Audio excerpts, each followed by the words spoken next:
He lives outside of a huge town called Huron, Indiana, population 250, with her husband and her grandson and 15 horses on her horse farm. She is an outstanding capital defense lawyer. She does trials. She's done 10 capital defense trials. She does post-conviction work. She does clemency work in Indiana. She has been named one of Indiana's super lawyers and one of the top 25 women lawyers in Indiana. And we are going to hear her do a demo from the Dodd case.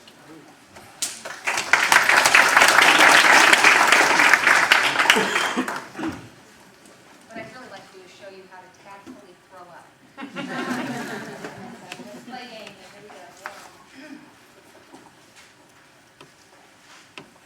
Imagine yourself a bird, able to fly and swoop over cornfields and foothills and the plains of Texas. Let's go to Sedalia, Missouri. We're going to fly over an old neighborhood of bungalow houses with little postage stamp backyards. And we're going to go down and we're going to look particularly at one house, one little white two-bedroom house, and it has a swing set in the backyard. And what we can hear are the giggles and the wild whoopings of two little children. And we see a man, he's about 5'10", slight build. It's Mario Dodd. And he's standing behind the two swings, and first he pushes one child, and then he pushes another, pushes one, and then pushes another. And he just can't believe how lucky his life is, how wonderful his life is. He spent so much time alone, and now he has a family.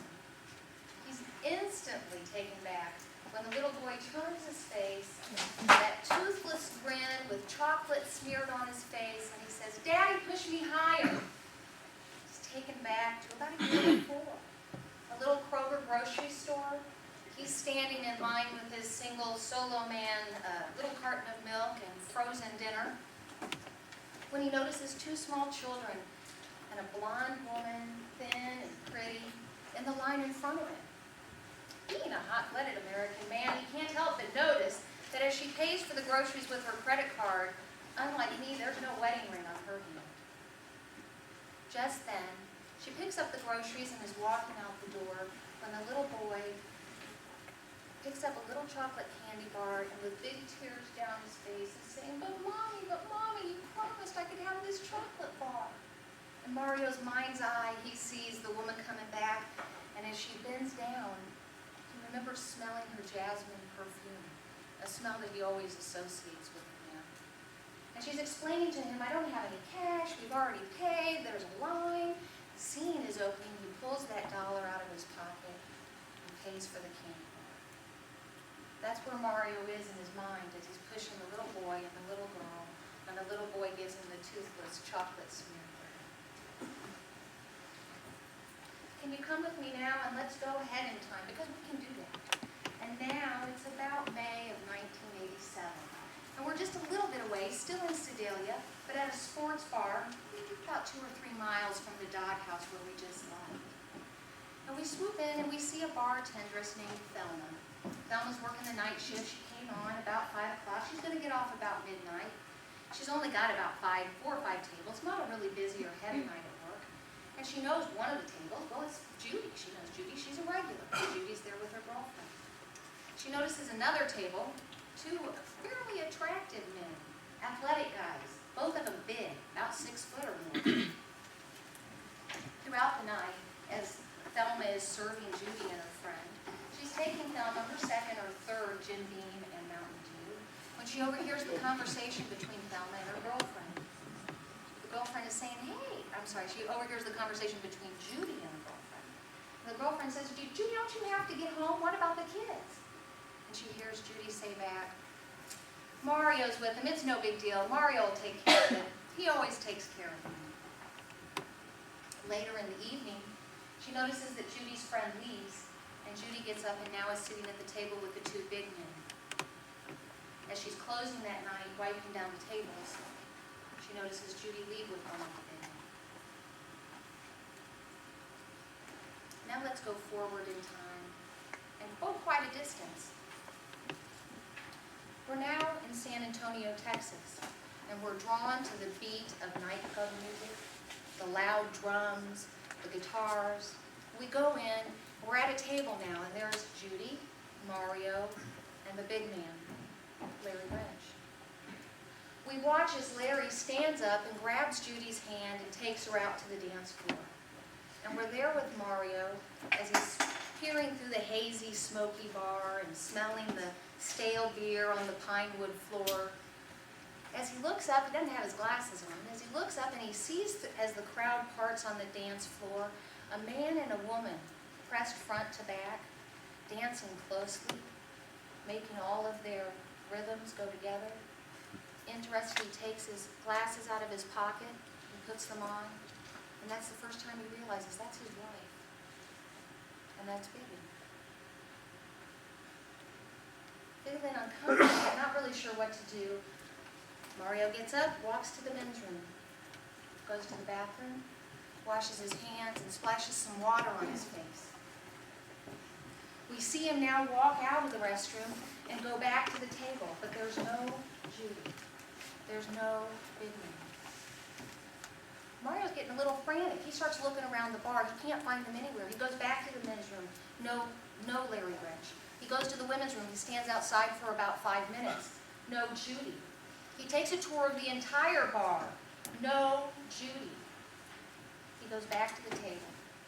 He picks up Larry Wrench's coat, and he's walking out of the bar, and he notices not just the smell of the cigarette smoke, but jasmine perfume coming from the coat that Larry Wrench was wearing. Now I want to go in time. It's Labor Day weekend now, 1987, same as it was back at this bar, but it's the next day. I want to take you to 3 places, so we're going to have to stay up fairly high. The first place is Sedalia, Missouri, the same little backyard that we talked about earlier. The second place is San Antonio, Texas, but there's a little bank there. And the third place is New Brunsville, Texas. Over here in San Antonio, what we're seeing is a car, and we see Judy Dodd in that car.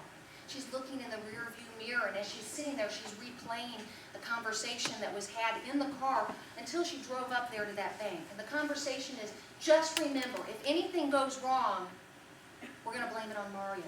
If anything goes wrong, we'll blame it on Mario. That's noon. Noon on the Saturday of Labor Day weekend, 1987. Over here in Sedalia, Missouri, noon on Saturday of Labor Day weekend, we see the 2 children still in the swing set, but we see an older gray-haired woman. And she's pushing the 2 children, just as Mario had done before, when she hears the telephone ring through the open window, through the screen. She takes off running to the house. She's gone for a little bit. We see the children still swinging, pumping their little legs. She walks back out, goes back to the children, and the little girl says, "Nana, who was on the phone?" Nana says, "Well, it was your daddy, sweetie. He was looking for your mom." New Brunsville, Texas, same day, same time. What do we see? We see Mario die. He's at a bus station, and he's on a payphone, and he's calling, and he's saying, "But where could Judy be? I don't know where Judy is. I've looked everywhere. I haven't seen her since last night." In the background, we can hear them calling for the buses. Buses coming, buses leaving, all that noise in the background while he's on the telephone.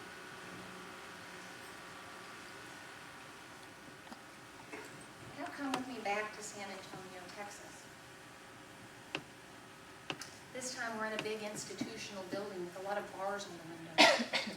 And as we go in and we swoop down on a particular cell, standard 8x8, big, thick, heavy bars, the standard smell that we have in jails, institutional smell of urine, sweat, and disinfectant.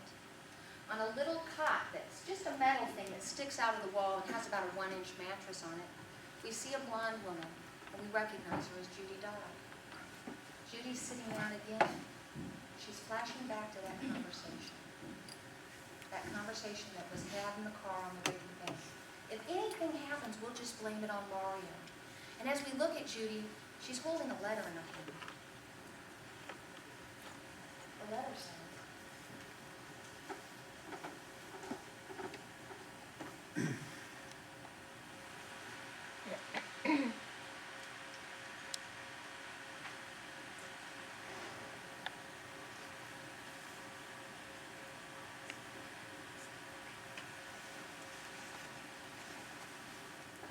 back to Sedalia. About a month from now. Got the two children in the swing, and they're trying to swing by themselves. Their little legs are pumping. The little girl says, "Come push me, come push me. Come, I want to swing." You hear the back door. Who's going to come out the back door? That's what you really decide. Look at me, Mario.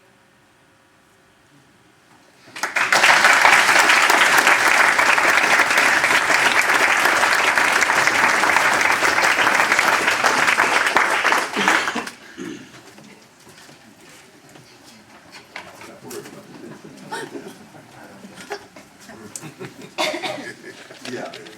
Is Grover here? Yeah.